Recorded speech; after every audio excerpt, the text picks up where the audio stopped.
Hello बच्चों, मैं राजेश कुमार आप सब लोगों का रूबीडियम चैनल पे स्वागत करता हूँ। अपन ने लास्ट लेक्चर में डिस्कस किया था बच्चों, अणु के बारे में डिस्कस किया था, अणु भार के बारे में डिस्कस किया था। और कोई भी अणु उपस्थित है हमारे पास में तो उस अणु में कितने इलेक्ट्रॉन, प्रोटॉन, न्यूट्रॉन उपस्थित है, इसके बारे में हमने डिस्कस किया था। आज के इस लेक्चर में हम डिस्कस करने वाले हैं आयन के बारे में, जो लास्ट लेक्चर में छूट गया था। आज हम डिस्कस करने वाले हैं आयन के बारे में और डिस्कस करने वाले हैं किसके बारे में, मॉल के बारे में। तो मैं उम्मीद कर रहा हूं बच्चों आपको ये लेक्चर बहुत ही अच्छे से समझ में आ रहे हैं। और बच्चों, जो अपन ने परमाणु भार की बात करी थी वो आपको याद करने हैं, है ना। अगर वो याद नहीं होंगे तो समझ में नहीं आएगी चीजें। मैं आपको बार बार बोल रहा हूँ, आपको अपना काम करते रहना है, अपना रूबीडियम चैनल अपने दोस्तों के साथ शेयर करते रहना है। मैं अपना काम, अपना लेक्चर डिलीवर करता रहूंगा, ठीक है।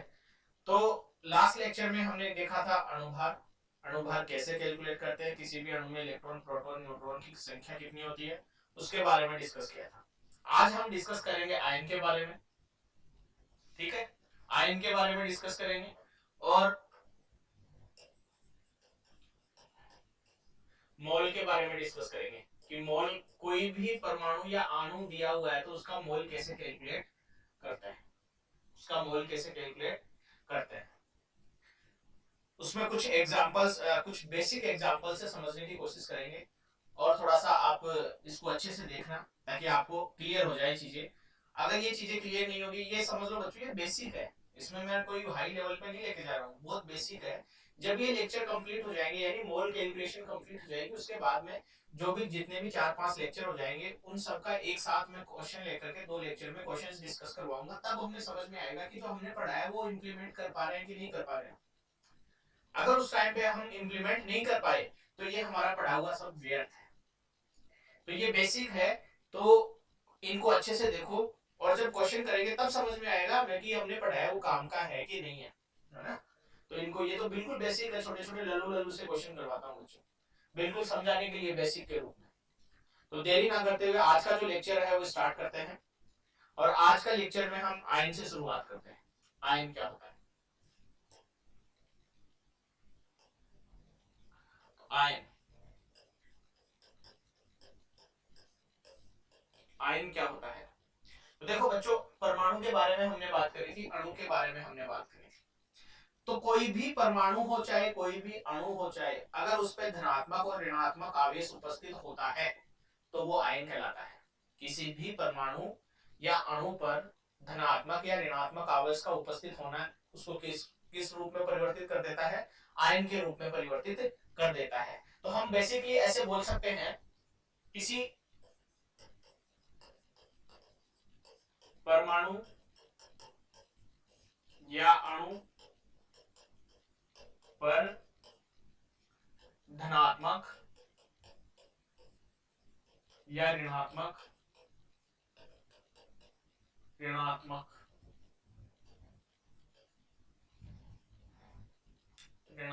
सॉरी, ऋणात्मक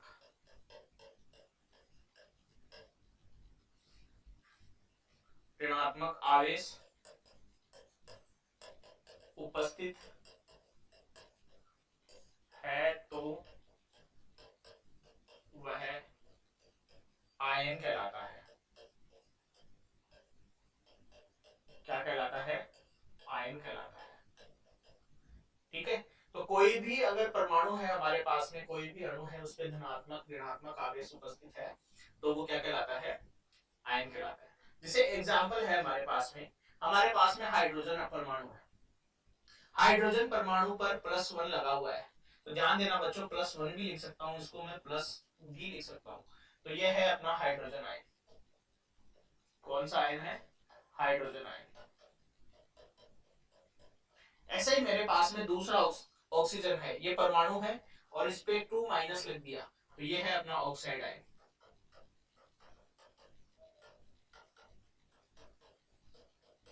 तो इस प्रकार किसी भी अणु पर या परमाणु पर धनात्मक या ऋणात्मक आवेश का उपस्थित होना ही उसको किसमें परिवर्तित कर देता है? आयन में परिवर्तित कर देता है, ठीक है। जैसे ये परमाणु थे, अब मैं अणु की बात करूं तो जैसे अपने पास में NH4+, इसको बोलते हैं अमोनियम आयन। अमोनियम आयन, ठीक है, अमोनियम आयन इसको बोलते हैं अमोनियम आयन। अब हमें पता है अणु है ये NH4 अणु है। अणु क्या होता है? जो दो या दो से अधिक परमाणु से मिलकर बने हो, और वो परमाणु सेम भी हो सकते हैं और अलग अलग भी हो सकते हैं, उसपे धनात्मक या ऋणात्मक आवेश आ जाए तो वो क्या कहलाता है? आयन कहलाता है। तो ये अणु है, अणु पे धनात्मक आवेश आ गया इसलिए किसमें परिवर्तित हो गया? आयन में। जैसे अगला है SO4 2-, इसको बोलते हैं सल्फेट आयन, सल्फेट आयन। तो इस पे धनात्मक, इस पे कैसा आ गया? ऋणात्मक आवेश, इस पे आ गया ऋणात्मक आवेश। तो जब भी किसी परमाणु या अणु पर धनात्मक या ऋणात्मक आवेश का उपस्थित होना उसको किसमें परिवर्तित कर देता है? आयन में परिवर्तित कर देता है। दूसरी चीज ये ध्यान देने वाली बात है बच्चों कि उसमें प्लस का 1 है या प्लस का 2 है या प्लस का 3 है, वो जो संख्या लिखेंगे उसमें वो संख्या बताती है। संख्या क्या बताती है? इलेक्ट्रॉन की संख्या बताती है। लेकिन अगर मान लो किसी भी धनात्मक आयन पर +1 लिखा हुआ है या -1 लिखा हुआ है, तो कई जगह 1 लिखा हुआ भी मिल सकता है और कई जगह लिखा हुआ भी नहीं मिल सकता। जैसे H+1 था तो मैं इसको H+ सीधा ही लिख सकता हूं, तो इसका मतलब भी 1 ही कंसीडर किया जाना है।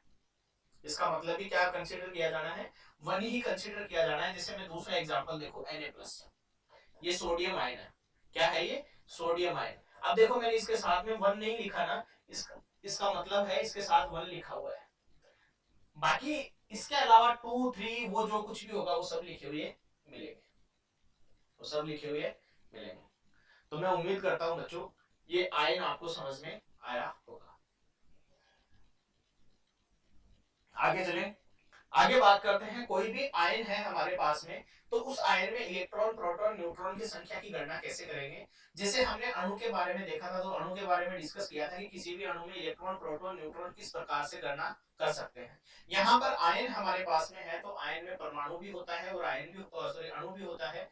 तो परमाणु और अणु में हमने कैलकुलेशन कर देखी है, लेकिन यहाँ पर जो आवेश आया है धनात्मक या ऋणात्मक आवेश, वो केवल और केवल इलेक्ट्रॉन की संख्या में परिवर्तन के कारण आया है।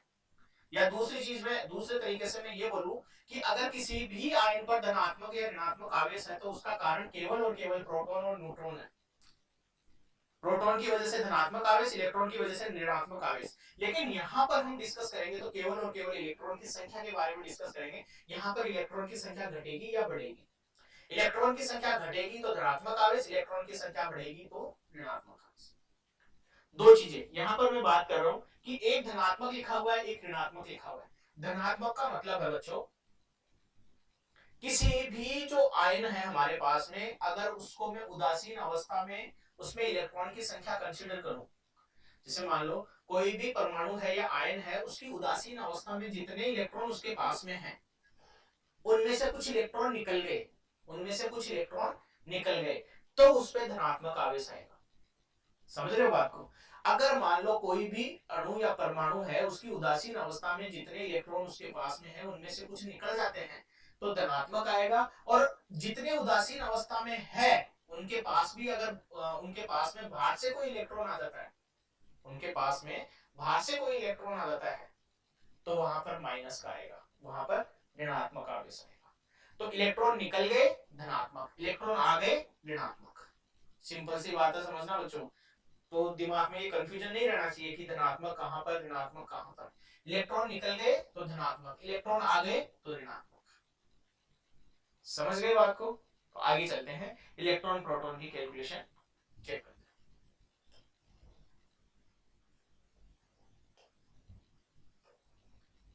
जैसे एग्जांपल है हमारे पास में Na+, सोडियम आयन। अगर मैं इस सोडियम को लिखूंगा तो इसको ऐसे लिखूंगा Na1123, Na1123, और प्लस का लिखा हुआ है, इसका मतलब इसमें से एक इलेक्ट्रॉन निकल गया है। +1 लिखा हुआ है, मैंने अभी बताया प्लस का मतलब इलेक्ट्रॉन निकल गया। तो अगर इसकी उदासीन अवस्था में बात करूं मैं, अगर मैं इसको कंसीडर न करूं, इसकी उदासीन अवस्था में बात करूं, तो प्रोटॉन की संख्या कितनी होगी?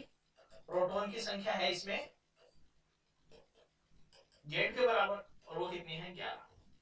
और अगर मान लो अपना सोडियम उदासीन है तो इसमें इलेक्ट्रॉन की संख्या भी कितनी होगी? 11। अगर ये उदासीन है तो,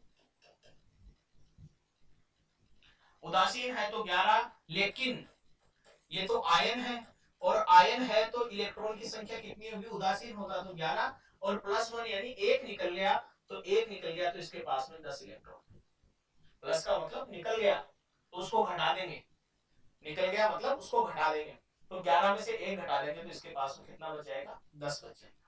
तो इलेक्ट्रॉन की संख्या आ गई 10। अब न्यूट्रॉन की संख्या की गणना करें, न्यूट्रॉन की संख्या, तो न्यूट्रॉन की संख्या हमारे पास में होगी 23 माइनस 11, यानी ए में से जेड घटा देंगे तो ये आ गई 12। इस प्रकार प्रोटॉन हमारे पास में सोडियम में 11 है, इलेक्ट्रॉन हमारे पास में 10 है, और न्यूट्रॉन कितने हैं, 12। इस प्रकार किसी भी आयन में इलेक्ट्रॉन प्रोटॉन न्यूट्रॉन की कैलकुलेशन कर सकते हैं। अगला एग्जांपल देखें, जैसे कैल्शियम है Ca2+, कैल्शियम है, ठीक है, या Ca2+ कैल्शियम है, तो इसको मैं ऐसे लिख दूं Ca 20 और 40, इसके ऊपर आवेश है हमारे पास में +2। अगर मैं इसको आवेश को कंसीडर नहीं करूं तो ये उदासीन आयन की तरह, सॉरी उदासीन परमाणु की तरह बिहेव करेगा, और उदासीन परमाणु की तरह बिहेव करेगा तो प्रोटॉन की संख्या कितनी होगी, इसमें प्रोटॉन की संख्या कितनी होगी, वो होगी जेड के बराबर, और जेड कितना है 20, और इलेक्ट्रॉन भी इतना ही होगा, सॉरी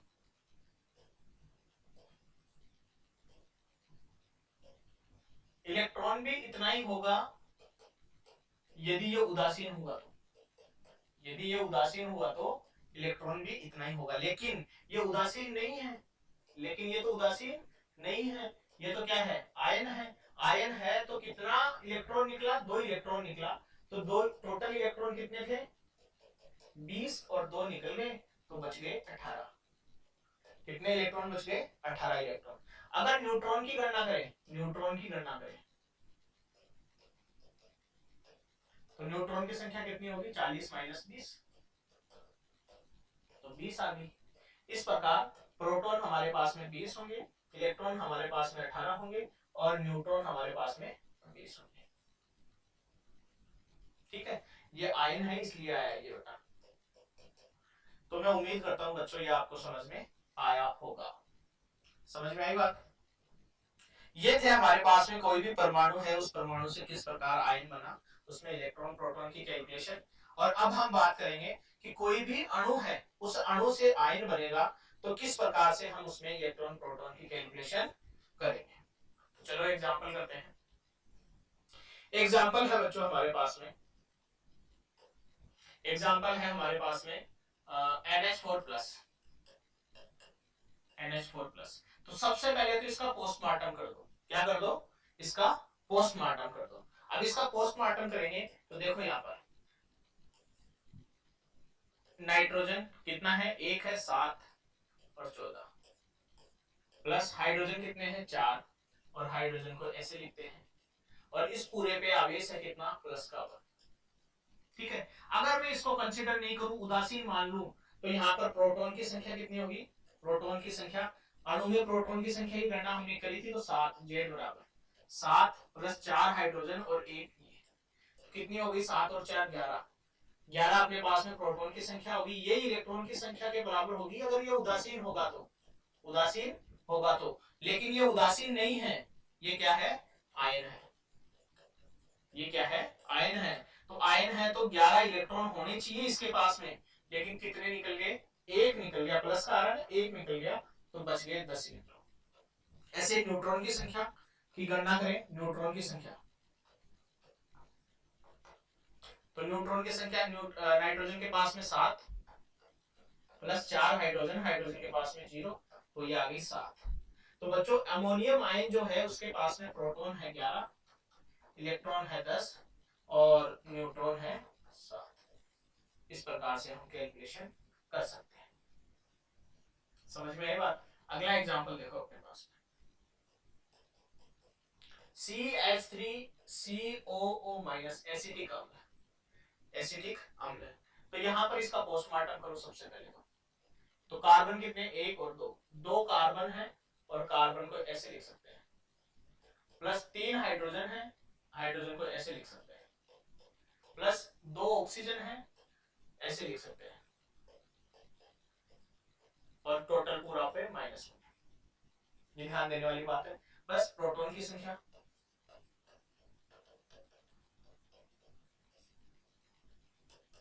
प्रोटॉन की संख्या देखेंगे तो 2 कार्बन, एक कार्बन में यही प्रोटॉन की संख्या होती है इंटू 6 प्लस इसमें प्रोटॉन की संख्या 3 इंटू 1, इसमें 2 इंटू 8, तो प्रोटॉन की संख्या आ गई 12 प्लस 3 प्लस 16, कितनी हो गई 31। यही इलेक्ट्रॉन की संख्या के बराबर होनी चाहिए जब ये उदासीन हो, लेकिन ये उदासीन नहीं है।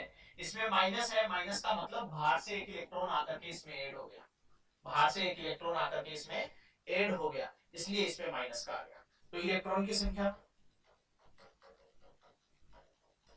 31 होनी चाहिए अगर ये उदासीन था, लेकिन एक आ गया तो इसमें हो गई 32। कितनी हो गई 32 इलेक्ट्रॉन आयन होने के कारण, ठीक है, आयन होने के कारण। न्यूट्रॉन की संख्या की बात करें, न्यूट्रॉन की संख्या तो वो हो जाएगी हमारे पास में, इसमें तो कितनी हो गई 2 इंटू 6 प्लस इसमें 0 और इसमें 2 इंटू 8, तो ये हो गई हमारे पास में 12 प्लस 0 प्लस 16, तो ये हो गई 28। तो यहां पर इसकी बात करें तो प्रोटॉन तो हो गए 31, इलेक्ट्रॉन हो गए 32 और न्यूट्रॉन हो गए 28। इस प्रकार से इलेक्ट्रॉन, प्रोटॉन और न्यूट्रॉन की कैलकुलेशन हम कर सकते हैं। मैं उम्मीद कर रहा हूं बच्चों, अब मैं इस पे ज्यादा क्वेश्चंस नहीं करवाऊंगा क्योंकि ये इलेक्ट्रॉन प्रोटॉन कैलकुलेट करना हमने देख लिया। आप में इसमें थोड़ा सा कॉन्सेप्ट ये था कि प्लस का मतलब क्या है, माइनस का मतलब क्या है। तो मैं उम्मीद करता हूं आपको ये अच्छे से समझ में आया होगा। अपना रूबीडियम चैनल बच्चों, है ना, आप अपना काम नहीं भूलना है आपको। अपना रूबीडियम चैनल है, उसको क्या करना है, शेयर करना है, सब्सक्राइब करना है, बेल आइकन को प्रेस करना है, दोस्तों के साथ में इसको डिस्कस करना है, दोस्तों को भी बताना है ताकि उनको भी इस चीज का बेनिफिट मिल सके। ये बिल्कुल बेसिक से ले रहा हूं बच्चों, बिल्कुल बेसिक से, और बेसिक से लेते लेते हम एडवांस तक जाएंगे, है ना। यानी ऐसे समझ लो ये जीरो से हीरो बनाने वाली क्लास है। बिल्कुल जीरो से, जो बच्चा बिल्कुल जीरो से तैयारी करेगा ना, उसके लिए भी बहुत फायदेमंद क्लास है, जीरो से हीरो बनाने वाली क्लास, अगर आप कंटिन्यूअसली ईमानदारी से इसके साथ चलोगे, ठीक है। और आपको रूबीडियम चैनल को तो सब्सक्राइब कर लेना है, इसको नहीं भूलना है बेटा, समझ में आई बात। आगे चलते हैं, आगे चलते हैं, हम आगे डिस्कस करते हैं मोल। चलो इस पे कुछ क्वेश्चंस दे देता हूं, मैं एग्जांपल दे देता हूं होमवर्क के लिए, आप इसमें कैलकुलेट करना, होमवर्क है ये।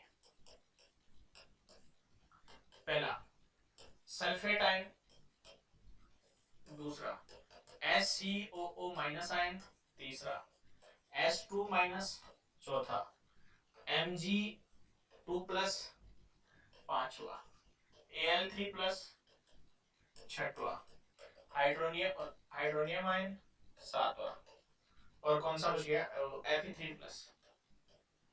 ये आपके लिए होमवर्क है, आपको ये घर से ट्राई करने हैं, है ना, प्रैक्टिस करनी है। जितनी ज्यादा प्रैक्टिस करोगे उतना ही कॉन्फिडेंस आएगा, ठीक है। रजाई में घुसे घुसे नहीं देखना है, बेड पे लेटे लेटे नहीं देखना है, हाथ में कॉपी और पेन होना चाहिए बच्चों, तब जाकर के आपको समझ में आएगा। और परमाणु भार आपके याद होने चाहिए। देखो बच्चों, अभी रखने वाली चीज मैंने कोई भी नहीं बताई आपको, मैंने आपको केवल ये बोला है परमाणु भार जो है वो आपको याद करने हैं, और वो याद ही करने पड़ेंगे। वैसे देखा जाए तो बच्चों केमिस्ट्री जो है वो कॉम्बो है, कुछ चीजें याद भी करनी पड़ती है, कुछ चीजें समझनी भी पड़ती है। तो आपको कौन सी चीज याद करनी है, कौन सी चीज समझनी है, वो मैं बता दूंगा। अभी याद करने के लिए आपको परमाणु भार दिया गया है, उसको याद करो, और समझाने वाली चीजें मैं सारी आपको समझा रहा हूं। तो इनमें इलेक्ट्रॉन, प्रोटॉन, न्यूट्रॉन की कैलकुलेशन करके देखना किस प्रकार से आप कर पाते हो, और आपको भी लगेगा कि मुझे समझ में आ रहा है कि नहीं आ रहा, ठीक है। और क्लास के साथ बने रहिए बच्चों, मैं गारंटी लेता हूं आपको इतना शानदार कॉन्फिडेंस आएगा ना कि सर ये तो बस हम चुटकियों में कर देंगे। समझ गए बात को। तो हम आगे चलते हैं, अब आगे डिस्कस करते हैं मॉल।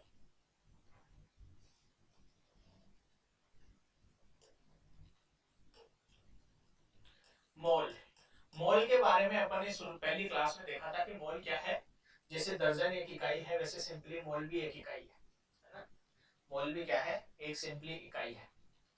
और हमने ये भी देखा था कि जो मोल है वो अवगाद्रो नाम के वैज्ञानिक ने डिस्कवर किया था, इसलिए हम इसको क्या बोलते हैं, अवगाद्रोस नंबर भी बोलते हैं, अवगाद्रो की संख्या भी बोलते हैं। तो अवगाद्रो ने एक अवधारणा दी थी, उस अवधारणा के आधार पर हम मोल को डिफाइन करते हैं। ठीक है, तो हम कोशिश करते हैं ये आपको अवगाद्रो की मोल धारणा समझाने की, मोल की अवधारणा समझाने की, क्या उसका मतलब है। ठीक है,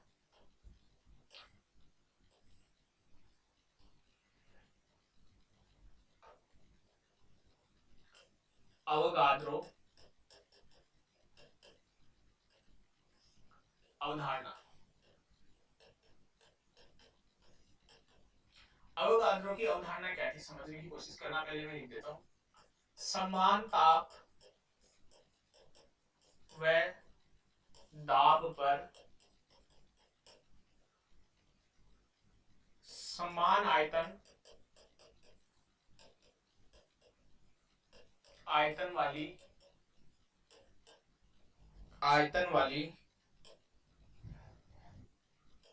अलग अलग गैसों में अणुओं की संख्या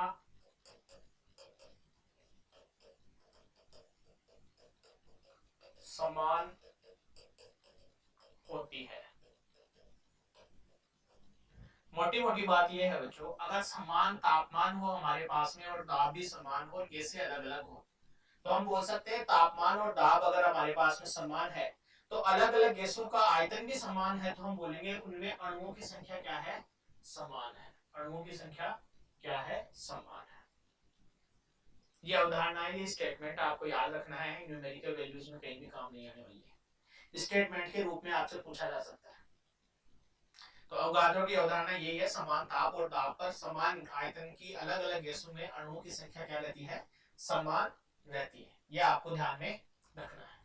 ठीक है, इसके साथ ही एक स्टेटमेंट और मैं बता देता हूं, एसटीपी और एनटीपी पर एक मोल, ध्यान देना बच्चों, मैं एक मोल बोल रहा हूं, एक मोल गैस का आयतन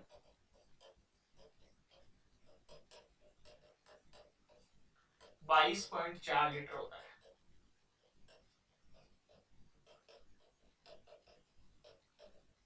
22.4 लीटर होता है। ये याद कर लेना है कि अगर एसटीपी और एनटीपी है हमारे पास में, ये क्या है मैं समझाऊंगा। तो एक मोल गैस का आयतन कितना होगा, 22.4 लीटर होगा। इसका डेरिवेशन अभी हम डिस्कस नहीं करने वाले हैं, इसका डेरिवेशन हम गैसियस चैप्टर रीड करेंगे तब मैं आपको इसके डेरिवेशन से मुलाकात करवा दूंगा। ठीक है, अब मुद्दा ये आता है कि सर ये एसटीपी और एनटीपी क्या है। तो एसटीपी का मतलब होता है स्टैंडर्ड टेम्परेचर एंड प्रेशर, और एनटीपी का मतलब होता है नॉर्मल या नेचुरल टेम्परेचर एंड प्रेशर। इसको हिंदी में बोलते हैं बच्चों, इसको हिंदी में बोलते हैं दोनों को ही सामान्य ताप व दाब। सामान्य, अब इसको देखो पूरे स्टेटमेंट को पढ़ेंगे, सामान्य ताप व दाब पर एक मोल गैस का आयतन 22.4 लीटर होता है, ये याद करना है।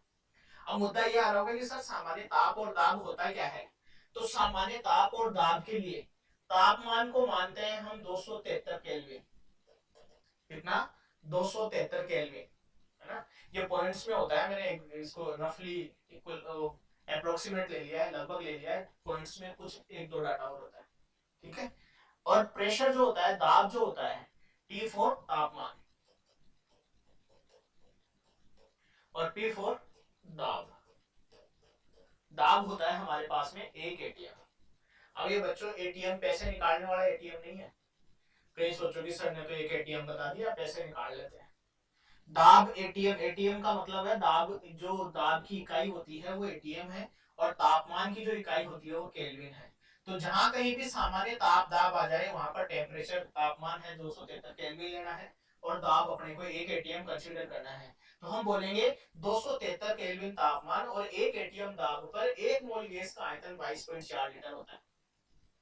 अगर दाब और ताप परिवर्तित हो जाएगा, दाब और ताप अगर परिवर्तित हो जाएगा तो ये आयतन भी परिवर्तित हो जाएगा, तब 22.4 लीटर हम यूज नहीं करेंगे। समझ में आई बात? ये एसटीपी और एनटीपी पर ही यूज करेंगे, इसके अलावा नहीं करेंगे। मैं उम्मीद करता हूं आपको ये समझ में आ गई होगी। ताप और दाब बदल जाएगा तो 22.4 लीटर यूज नहीं करेंगे, ये दिमाग में बैठा लेना है, ठीक है। आगे चलते हैं, अब आते हैं हम मोल के बारे में। उससे पहले मैं आप लोगों को बता दूं अपना rubidium channel, rubidium coaching channel, rubidium coaching जो चैनल है उस पे अपने पास में अभी कंटेंट अपन ने ज्यादा डाला नहीं है ही नहीं कंटेंट उस पे, लेकिन थोड़े दिनों में कंटेंट उस पे आ जाएगा। अभी जो भी कंटेंट अपना चल रहा है वो सारा किस पे चल रहा है? रूबिडियम पे चल रहा है। रूबिडियम कोचिंग पे भी जल्द ही कंटेंट आपको मिलने वाला है, तो मैं उम्मीद करता हूँ ये आपको समझ में आया होगा। आगे चले, तो आगे चलते हैं, मोल के बारे में डिस्कस करते हैं। अब बात करते हैं मोल। मोल ध्यान देना बच्चों, यहाँ पर हम मोल की कैलकुलेशन करेंगे। मोल तीन रूप में कैलकुलेट करेंगे। मोल को हम रूप, एक तो भार के रूप में कैलकुलेट करेंगे, मोल को हम एक अणु या परमाणु की संख्या के रूप में कैलकुलेट करेंगे, कणों की संख्या के रूप में कैलकुलेट करेंगे, या मोल को हम आयतन के रूप में कैलकुलेट करेंगे। समझ में आई बात? तीन रूप में मोल की कैलकुलेशन करेंगे। एक करेंगे हम मोल द्रव्यमान, द्रव्यमान के पदों में, यानी भार के पदों में।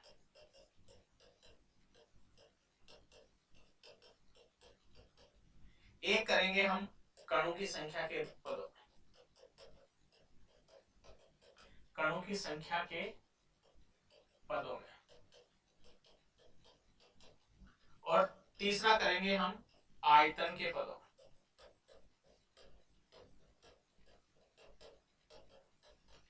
ये आयतन के पदों वाला केवल और केवल गैस के लिए है। ये इससे केवल गैस के आयतन के मोल कैलकुलेट करेंगे, और ये सब के सब ठोस, द्रव और गैस, ये तीनों के लिए लागू है। ये दोनों, ये केवल किसके लिए लागू है? गैस के लिए लागू है। ध्यान देना बच्चों, द्रव्यमान के पदों के रूप में, कणों की संख्या के पदों के रूप में और आयतन के पदों के रूप में हम क्या करेंगे? मोल की गणना करेंगे, जिसमें ये दोनों तो तीनों पे लागू है, ठोस, द्रव और गैस, और ये केवल केवल किस पे लागू है? गैस के लिए लागू है। ध्यान देना बच्चों, यहाँ से क्वेश्चन बन जाता है। समझ गए बात को? तो आगे चलते हैं, अब एक एक करके हम डिस्कस करते हैं, ठीक है। तो पहला है हमारा, पहला है द्रव्यमान के पदों में।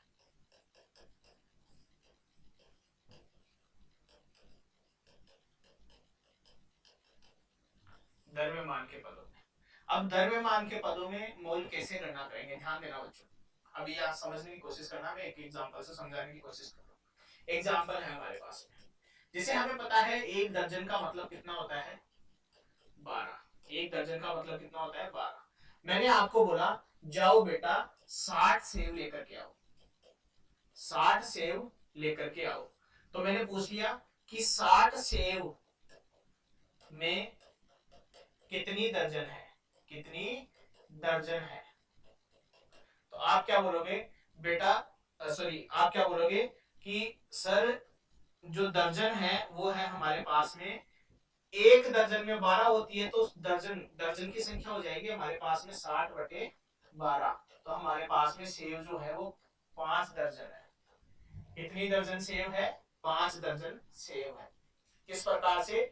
दी गई संख्या में अपन ने एक यूनिट का भाग दे दिया, तो इस प्रकार से हम कैसे निकालेंगे? अब हम कैलकुलेट कर रहे हैं द्रव्यमान के पदों में। तो मान लो मेरे पास में एग्जांपल है कार्बन का, कार्बन का परमाणु भार होता है 12 ग्राम। जब भी मोल की बात आएगी तो हम ग्राम में लेंगे, और मैंने दे दिया कि 60 ग्राम कार्बन में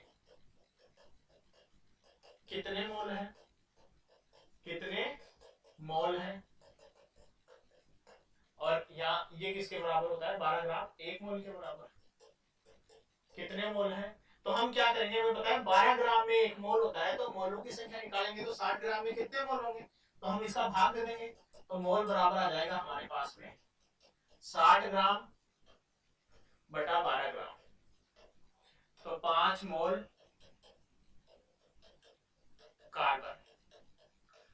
5 मोल कार्बन परमाणु। इस प्रकार से हम मोल की गणना कर सकते हैं। लेकिन ध्यान देने वाली बात यह है बच्चों, जब भी हम मोल की गणना करेंगे तो दिया गया भार, ये जो भार की इकाई है ये हमारे पास में ग्राम में होनी चाहिए। अगर वो किसी दूसरी इकाई में हमें दिया हुआ है तब हम उसको सबसे पहले ग्राम में परिवर्तित करेंगे, ठीक है। उसके बाद में मोल कैलकुलेट करेंगे। तो यहां से हमें पता चल गया कि मोल का फॉर्मूला डेराइव होकर हमारे सामने आ गया कि जो भार दिया गया है उसमें 1 मोल के भार का डिवाइड कर देंगे, भाग दे देंगे, तो हमें मोलों की संख्या मिल जाएगी। समझ गए बात को? यानी जो भार दिया गया है उसमें 1 मोल के भार का डिवाइड भाग दे देंगे तो हमें मोलों की संख्या मिल जाएगी। लेकिन ध्यान रखने वाली बात यह है कि यहाँ पर दोनों की इकाई क्या होनी चाहिए, सेम। जैसे अपने पास में ये ग्राम में है तो ये भी ग्राम में, और ग्राम में ही होना चाहिए। इसका मतलब ये नहीं है किलो में है तो ये किलो में लेंगे, नहीं नहीं, ये ग्राम में है तो ये ग्राम में ही लेना है, ग्राम ही होनी चाहिए दोनों की इकाई। समझ गए बच्चों? तो जैसे मान लो हमारे पास में परमाणु है तो परमाणु के लिए अलग से फॉर्मूला लिख लेंगे और अणु के लिए हम अलग से फॉर्मूला लिख लेंगे। तो एक एक करके मैं आपको उदाहरण की सहायता से समझाने की कोशिश करता हूँ। बिल्कुल बेसिक से समझा रहा हूँ बच्चों, कोशिश करो समझने की। आपसे क्वेश्चंस मतलब रुकेंगे नहीं, फटाफट क्वेश्चन होंगे, समझने की कोशिश करो बस। समझ में आई बात? तो आगे चलते हैं।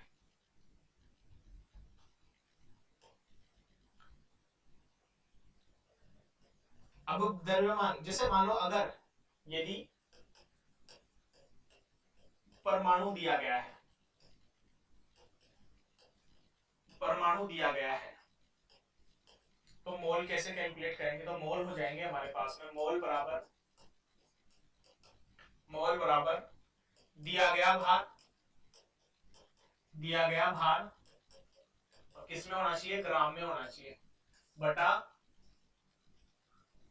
परमाणु भार, बटा परमाणु भार, और ये परमाणु भार भी किस में होना चाहिए, ग्राम में होना चाहिए। समझ में आई बात? इसका एक एग्जांपल देख लें। जैसे मान लो मैं लिख रहा हूं कि 69 ग्राम सोडियम, 69 ग्राम में 69 ग्राम में सोडियम के कितने मोल हैं, 69 ग्राम में सोडियम के कितने मोल हैं। तो मोल बराबर हो जाएगा हमारे पास में दिया गया भार, दिया गया भार कितना है 69 ग्राम, अपॉन सोडियम के 1 मोल का भार आपको याद करना है बच्चों 23 ग्राम होता है। कितना ग्राम? 23 ग्राम। ये परमाणु भार मैंने याद करने के लिए बोला था आपको, आपको याद होंगे तभी ये क्वेश्चंस अटेम्प्ट होंगे, अदरवाइज नहीं होंगे। मैं बार बार आपको बोल रहा हूँ ये चीज, समझ में आई बात? तो ये 23 ग्राम होता है, तो यहां से आगे 3 मोल सोडियम परमाणु, ये भी लिखना है साथ में कि ये किसके मोल है। तो ये किसके मोल है, सोडियम परमाणु के मोल है, 3 मोल सोडियम परमाणु, ठीक है। यदि हमें परमाणु दिया गया, परमाणु दिया गया तो ये एक फॉर्मूला हमारे पास में आ गया, ये आपको याद करना है। समझ गए बात को? अब मान लो यदि हमें अणु दिया गया है, क्या दिया गया है, अणु दिया गया है, यदि अणु दिया गया है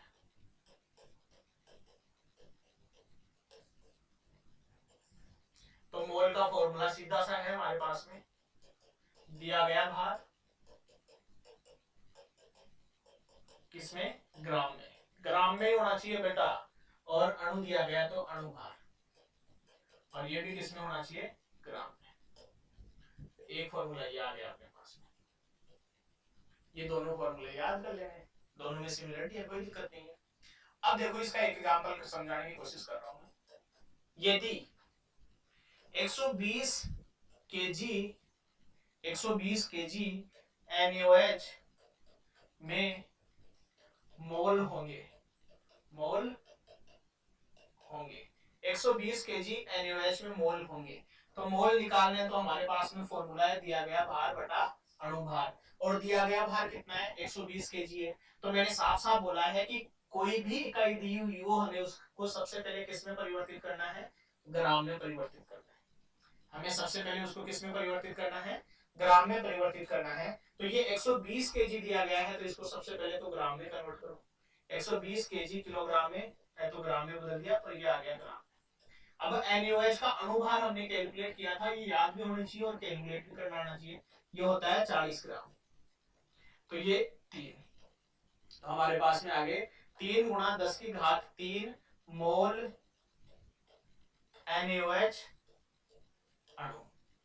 किसके अणु आए हैं ये, NaOH। ये साथ में लिखना जरूरी है बेटा, नहीं तो खुद ही कंफ्यूज हो जाओगे कि मैंने कैलकुलेट क्या किया है, इसलिए मैं ये साथ साथ लिख रहा हूँ, नहीं तो खुद को ही समझ में नहीं आएगा मैंने ये कैलकुलेशन किसकी करी है। तो मैं उम्मीद करता हूँ बच्चों ये आपको समझ में आया होगा। इस प्रकार से हम मोल की गणना कर सकते हैं। ठीक है, तो आप इसको नोट डाउन कर लो, पॉज करके नोट डाउन कर सकते हो, अपने दोस्तों के साथ जरूर शेयर करना।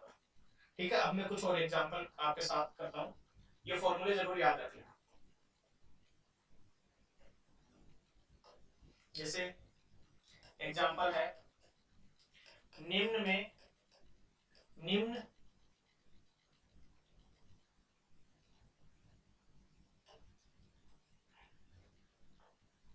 निम्न में मोल होंगे, निम्न में मोल होंगे। जैसे मैंने लिया 80 किलोग्राम कैल्शियम, जैसे मैंने लिया 69 माइक्रोग्राम सोडियम, जैसे मैंने लिया, और क्या ले सकते हैं अपन, जैसे 90 मिलीग्राम 90 मिलीग्राम ग्लूकोज C6H12O6। ठीक है, ये इसलिए बच्चों में अलग अलग लिया है ताकि आपके कंफ्यूजन दूर हो। ध्यान देना, अब मैं एक एक को समझाने की कोशिश कर रहा हूँ, बहुत ध्यान से सुनना। मैंने सबके वेट की जो है इकाई अलग अलग ली है, समझने की कोशिश करना। तो पहला क्या दिया गया है, सबसे पहले तो ये देखो, ये परमाणु है, ये परमाणु है और ये अणु है। तो मोल निकालना है, तो मोल बराबर हो जाएगा हमारे पास में दिया गया भाग किसमें, ग्राम में, बटा परमाणु है तो परमाणु भार और अणु है तो अणु भार। अब दोनों फॉर्मूले को मैं एक साथ कंसीडर कर रहा हूँ, और ये भी किसमें, ग्राम में। ठीक है, तो पहला मोल निकालना है, कितना दिया गया है, 80 किलोग्राम दिया गया है, तो सबसे पहले इसको ग्राम में बदलो, 80 गुणा 10 की घात 3, ये ग्राम में। किसका है, कैल्शियम, कैल्शियम का कितना होता है, 40 ग्राम, तो ये आ गया 2। तो हमारे पास में आ गया 2 इंटू 10 की घात 3 कैल्शियम, सॉरी मोल कैल्शियम परमाणु। समझ गए, आगे देखो अगला सेकंड क्वेश्चन, मोल निकालना है हमें और दिया गया भार है हमारे पास में माइक्रोग्राम, इसको बोलते हैं माइक्रो, म्यू जी, इसको बोलते हैं माइक्रोग्राम, माइक्रोग्राम। तो 1 माइक्रोग्राम बराबर होता है 10 की घात माइनस का 6 ग्राम। 1 माइक्रोग्राम होता है 10 की घात माइनस का 6 ग्राम, ये याद कर लेना है। तो हमारे पास में मोल आ जाएंगे 69 गुणा 10 की घात माइनस का 6 ग्राम बटे किसका है, सोडियम, सोडियम कितना होता है, 23 ग्राम, तो ये हो गया 33 69। तो हमारे पास में आ गए 3 मोल, सॉरी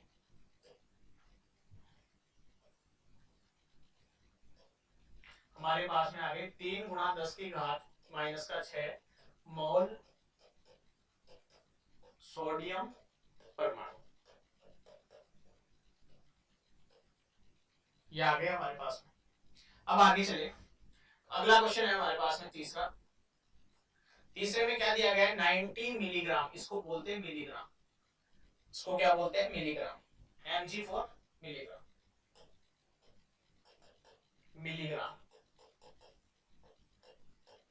तो ध्यान देना, 1 मिलीग्राम बराबर होता है 10 की पावर माइनस का 3 ग्राम, ये याद कर लेना है आपको। 1 मिलीग्राम बराबर कितना होता है 10 की घात माइनस का 3 ग्राम। तो यहाँ पर मोल निकालने हैं हमारे को, तो मोल निकालेंगे तो कितना हो जाएगा 90 मिलीग्राम, यानी 90 गुणा 10 की घात माइनस का 3 ग्राम बटे ग्लूकोज है। ये ग्लूकोज का अणुभार हमने निकाला था 180 होता है। कितना होता है 180, तो 180 ग्राम, 180 ग्राम। तो आगे चले देखो, ये कट गया इससे 2, और इसको मैं लिख सकता हूं यहां पर, इसका डिवाइड कर देंगे तो 0.5 गुणा 10 की घात माइनस का 3 मोल C6H12O6 अणु। इस प्रकार से हम कोई भी, अगर हमें कोई भी अणु या परमाणु जिसका भार दिया गया है उससे मोल की गणना कर सकते हैं। मैं उम्मीद करता हूं बच्चों ये आपको अच्छे से समझ में आया होगा।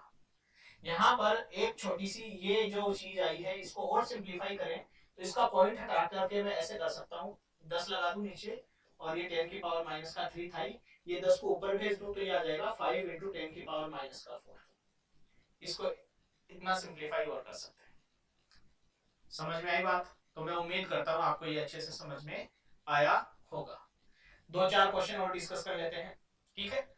उसके बाद में मैं आपको होमवर्क दूंगा।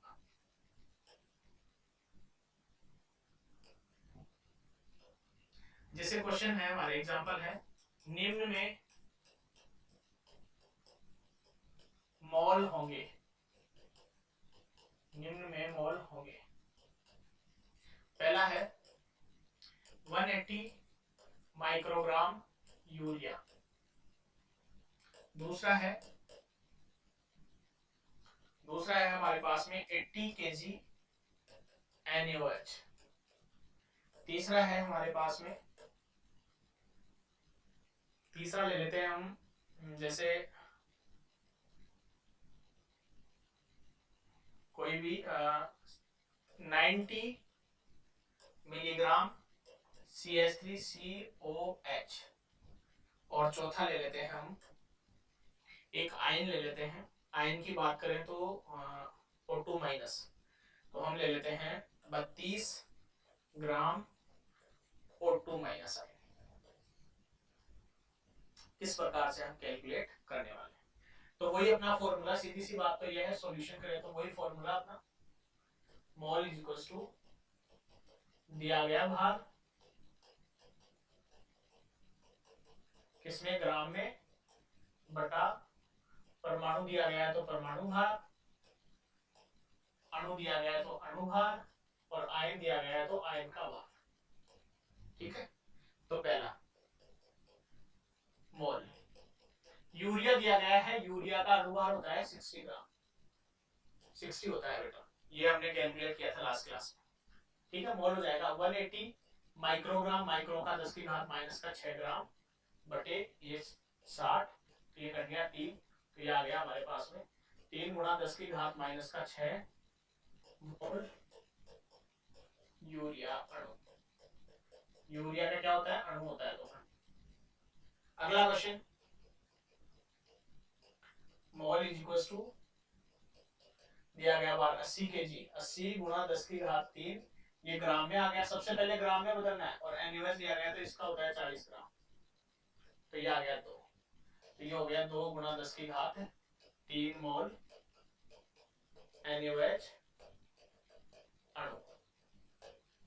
ठीक है, अगला देखें 90 मिलीग्राम COH, मोल निकालना है, मिलीग्राम दिया गया है 90 मिलीग्राम, तो 10 की घात माइनस का 3 ग्राम आ गया, और CH3COH होता है 60 ग्राम, इसका अणुभार निकाले ना 60 ग्राम होता है, तो ये आ गया 2, 3 और 1.5, तो ये आ गया 1.5 इंटू 10 की पावर माइनस का 3 मोल CH3COH अणु।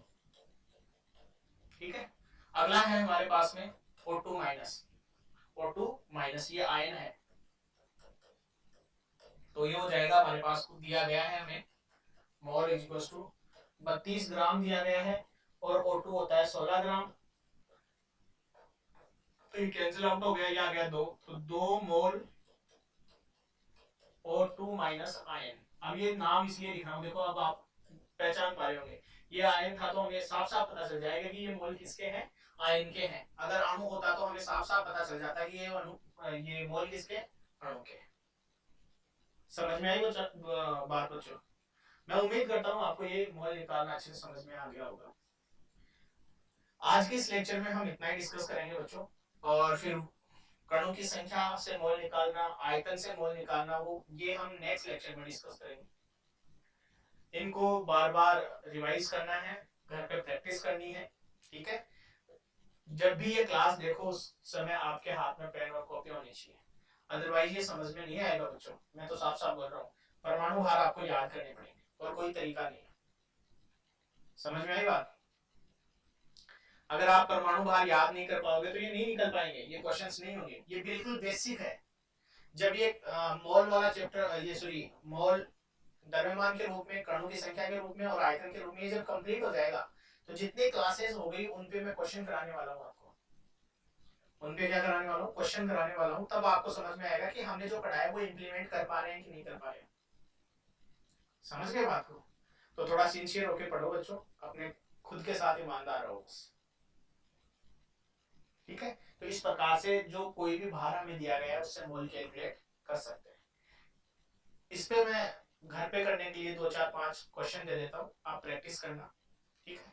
और मैं उम्मीद करता हूँ आप घर पे प्रैक्टिस करोगे, मतलब रजाई में घुसे हुए या बेड पे लेटे लेटे ये वीडियो नहीं देखोगे। कॉपी पेन हाथ में होगी तो ये वीडियो देखोगे ना, तभी समझ में आएगा।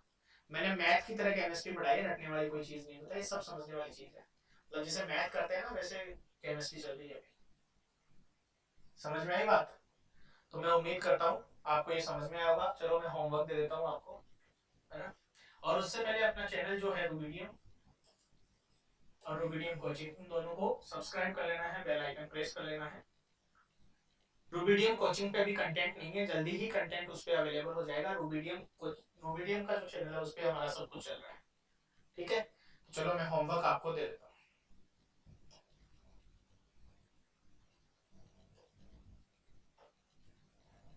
होमवर्क, निम्न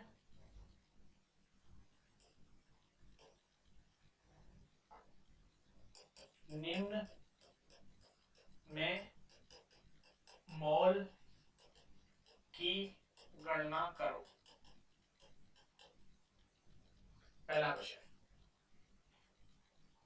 36 माइक्रोग्राम H2O। दूसरा, 84 kg अमोनिया। तीसरा, इसे 60 मिलीग्राम NaOH। चौथा है हमारे पास में जिसे 120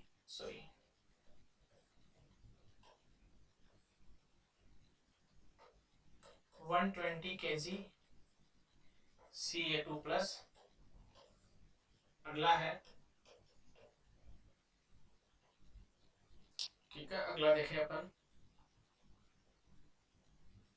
96 kg SO4 2-। ये 5 हैं जो आपको घर पे प्रैक्टिस करनी है। इसके अलावा मैंने आपको बता दिया है 1 मिलीग्राम इज इक्वल्स टू 10 की पावर माइनस का 3 ग्राम। 1 माइक्रोग्राम इज इक्वल्स टू 10 की पावर माइनस का 6 ग्राम। 1 kg इज इक्वल्स टू 10 की पावर 3 ग्राम। ये आपको याद करनी है, ठीक है? ये याद करने, ये प्रैक्टिस करनी है आपको। मैं उम्मीद करता हूँ बच्चों आपको आज का ये जो लेक्चर है अच्छे से समझ में आया होगा, ठीक है? और बच्चों आपको अपना काम करते रहना है, ये जो मैंने आपको बताया है। इस चैनल को जितना सब्सक्राइब करवा सकते हो उतना सब्सक्राइब कराओ। बस मैं आपसे इतनी उम्मीद करता हूँ कि आप चैनल को ज्यादा लोगों तक पहुंचा दो बस, ठीक है? आप जितनी ज्यादा लोगों तक पहुंचाओगे उतना इसका बेनिफिट सब लोगों को मिल पाएगा। कोई दिक्कत नहीं। और जो मैंने होमवर्क दिया है उसको प्रैक्टिस करनी है ना?